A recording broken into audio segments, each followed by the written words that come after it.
Emma, why the fuck are you yelling at Mom? That is not fixing anything. I'm just frustrated. She talks, she needs something all the time, and I just can't fulfill her every wish. I know it is so hard, but she's your mom. Then you have to respect her. It's easy for you to say. Backing up, you are not my biological child as I. What do you mean? Your mom took care of like she were my very own, and I am proud to continue supporting you in taking care of her. That's not the same thing. Knock it off, Emma. The sect request header thing. I'm just like, you don't have to be yelling at Mama, and that's not fair for her. Shut up. You think you are, huh? Emma, please calm down. You're being unreasonable. Oh yeah. And you're in my house. Get out. You're not welcome here. I'm Chloe, married to Ethan for over 10 years. We have both been best friends since high school. Seriously, marrying this guy we got hitched in late 30s, early 40s couple let's all just go/raise a glass of wine together was the second best decision I ever made. He add data money he makes selling it dear keep us here. None this. Me new leaf to use less.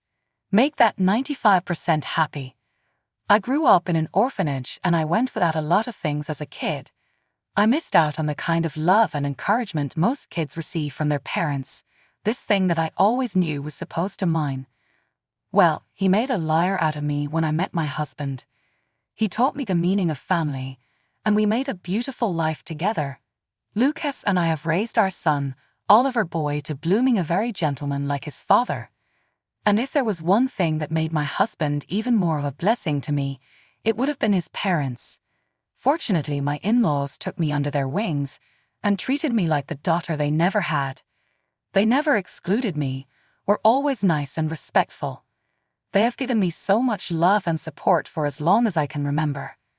And my father-in-law died a couple years ago. For the entire family, it was a difficult period. It was so hard to see my husband and his mother in such pain. My father-in-law was a gentle, kind man and everyone who knew him felt his loss. She knew how to gather her strength back, and she tried, but my mother never returned with me. But then she ultimately shifted and settled with Emma, my sister-in-law, who was in the same city. While it was a hard thing for her to do, we also knew that this would be the best thing too. We remained in touch regardless of her distance and tried to visit whenever we could. We called her every weekend to make sure she was okay. To us it was important she knew we loved her, and that, wherever life took her, there would always be a place here for Irene in our family. The day came when visiting my mother-in-law, I walked into an argument. Only Emma, my middle brother's wife, him, was screaming at our mother. I couldn't even distinguish what and so loud and angry that she was saying. I saw the hurt and pain in my mother-in-law's eyes, and it broke my heart. Emma was on the verge of shoving our mother, and I stepped in to stop it. Emma, why are you screaming at Mom? That won't solve anything. I'm so frustrated. All she does is want, and I can't have to stick around fulfilling her every wish. I know it may be hard, but she is still your mom. Man, you gotta have some respect for her. It's easy for you to say, I'm the one daughter of her flesh and blood, not you. What do you mean? And despite all the ways that I fit in with your mom, I have said pass on you keeping him, and you pick up money from a whore. That's not the same thing. You're not as intimidating and smug yourself, Emma. I'm just trying to help, and it is unfair of you to get mad at your mom. Shut up, Joe. You're the one that thinks she's your favorite, huh? Emma, please calm down. You're being unreasonable. Oh yeah. And you're in my house. Get out. You're not welcome here. Emma finally lost it, and I knew, closed my books, quickly called Mother to come outside with me get coffee. It was not, of course, about the coffee. I needed to talk to her, one-on-one, just so I could begin an investigation into what had happened between her and my husband. Emma, however, and perhaps trying a bit to passive-aggressively diffuse it, gave me the most condescending look you have ever seen as she got up out of there. It was like our mother's well-being didn't even matter to her. My mother-in-law used the argument to tell me that she was really uncomfortable living with Emma. Emma just wanted her out of the picture and had been inventing reasons to be angry at her. My mother-in-law wrote it off as a mistake and didn't want to be a burden, so she never told us anything about that letter. She only dropped a flower vase that day and just created some cracks in it. But she did, and you almost screamed in her face, Emma. That shocked me and made my blood boil. Emma could never do that to her mother. In that instant, I knew exactly what needed to be done. He goes and tells Emma all this. I had spoken to my husband about it. Husband and I gleefully brought my mother into our home to help, as we had really missed her being a part of our household. We had to get used to it at first, but we made the best of our new situation really quickly. I really missed my mother-in-law and could tell that she was a lot happier about being where I lived. By this point, Oliver was still pretty young and loved having his Aunt Sophia there too. He can't cuss with her or hear what she says. Not that looking after our mom was a cakewalk. Then, I put my dream on hold for it. I had always dreamed of opening my own nice little cafe, and I thought perhaps that looking after Mom might set back the clock a bit on me doing so. However, I was doing that for her and our family happiness. I never felt like she was just my husband's mom, fair daughter. She is mine too. For Emma, on the other hand, she turned a deaf ear to us with as much pity. She never once called to see how our mom or anyone were doing, and she never showed. Yet make regular trips to visit Emma anyways, albeit with a soaring relationship. She was difficult to be around in the aftermath, still a lot of tension between us. But for our mother, we tried to keep the peace. Even still, no matter how hard we tried, nothing seemed good enough in Emma's eyes. One day Emma come to see us and tell everyone that for a long time we have been abusing our mother. Those were the charges that surprised me. They are totally false. The only problem is that my mother-in-law was still alive and healthy, nicely taken care of by us. But Emma would not listen, and she told me and my sister that we were bad children to our mother. She didn't stop there either.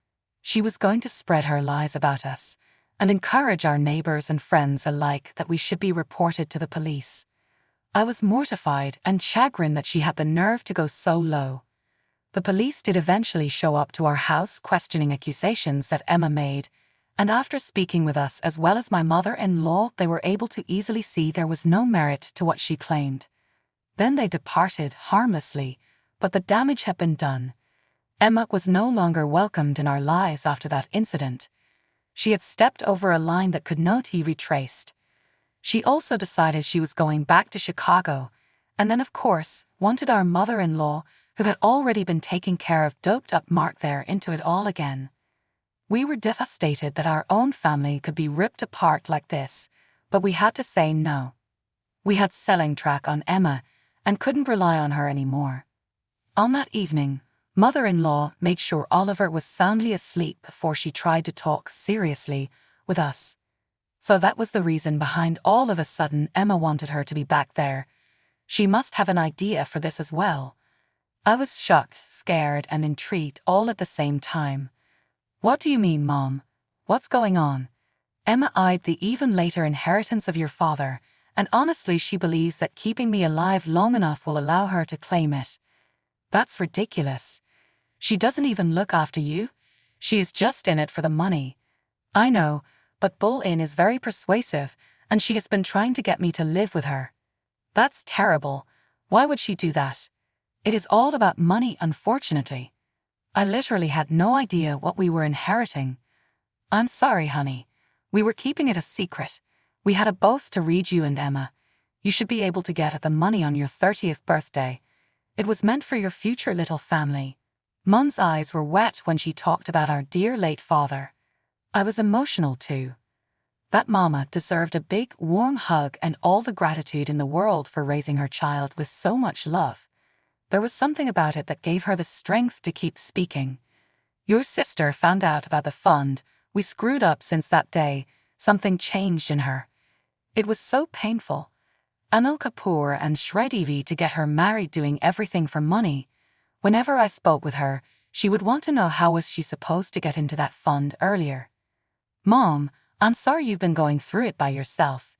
Your little sister was refusing to take her medicine. She still is. I love her, but is she really just that kind of person? Those looks were exchanged by my husband and me. And we both thought the same thing. Emma was about to turn 30 by then.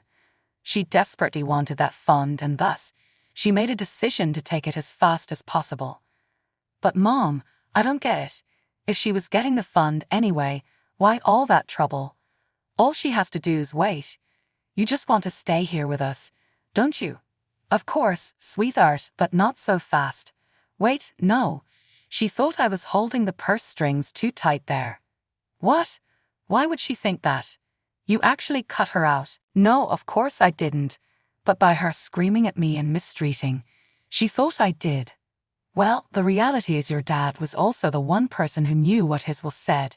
He handled all the finances, and I was thrilled to not have a part. But aren't the one Emma thinks you are? Yeah, and she thinks I'm hating on her when I talk to. Money was the only thing that mattered to her now. Mother, I'm very sorry that you are going through this battle. We will try to keep your place away from all harms. There was a heartfelt hug between myself and Brittany. At that point, our little trio with Oliver took her snake up to be one of the best child products for travel, regardless of whether we got any funds or not. I was scared but relieved that Mom finally trusted us enough to tell the story. Having to bear so much on your own must have been a serious strain. After that, we saw Emma all the time, and she incessantly pestered our mother to live with her. She began to hang out at our house, trying to win us over with various upkeep promises, that she would be a better caretaker of my mother or she will never yell at her again.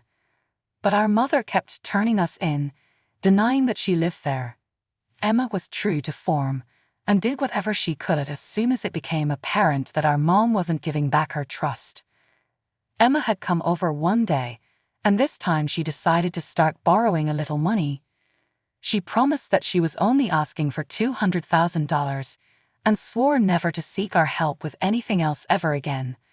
We asked her what the psychological consultation was for. She said that it is personal and refused to explain. Of course, none of us had that kind of money. We had no idea how much we would be receiving from our father's fund. Plus, we had a kid to raise. Emma had turned into a great burden on our mother, and I was so bothered by it. As reality settled with my loving sister, she was receiving help from us, and Emma, we really needed her to stay away because she was starting to spiral out of control in both mental and physical health terms. Just when I was down in the dumps and beating myself up, my husband saved me. He reassured me that he was going to resolve the issue. Emma stopped coming to our door a few days later. I interrogated my husband, who didn't tell me all the details of his activities. He said he was able to scrape together some money from others and went into his savings account. He never wanted his sister to be a burden on us, and he then took things in hand by himself. On the one hand, I was glad that it wasn't about me, but on the other, I just felt really sorry for him. I most wished that he didn't have the stress of all the financial issues to deal with, but not a lot we could do. At least Emma did get out of our hair. Ethan and I have been struggling for a long time. We were just about scraping by financially. He ended up using a loan to pay for some of his living expenses, and Ethan lost more hours because he now has even less money. I took almost all of my saving dedicated to the cafe, and Ethan apologized so much. I would have liked to lighten him up a bit, but that wasn't going to happen. We had also agreed that we would survive. Several months later, and a miracle landed in our laps. It was my 27-year-old husband's birthday, and we had made up our minds to keep it low-key with a simple party at home. All of a sudden, we were told by the lawyer responsible for my late father that fund was available for us to claim.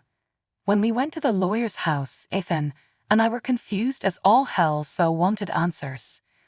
We were completely shocked to discover that our father had left us over $1 million in his will.